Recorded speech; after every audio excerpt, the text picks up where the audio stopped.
রুমের সামনে বসে আছি, আর সামনে ছড়িয়ে রয়েছে এক অপার শান্তির দৃশ্য। নরম মেঘে ঢাকা আকাশ থেকে ঝরে পড়ছে বৃষ্টির নরম ফোঁটা, যেন প্রকৃতির কোনো মধুর সুর।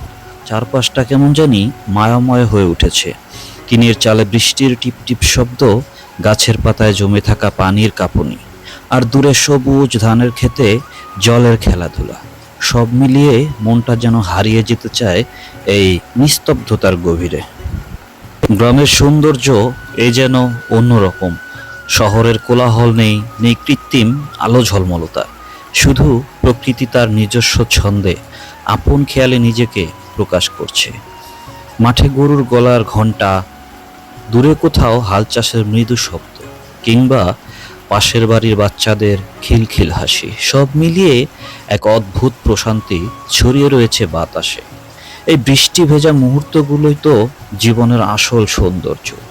চোখে জল না থাকলেও মনে এক ধরনের নরম ভাবনা ভেসে বেড়ায়। ভাবছি, কত ছোট ছোট দৃশ্যই না এত বড় শান্তির উৎস হতে পারে।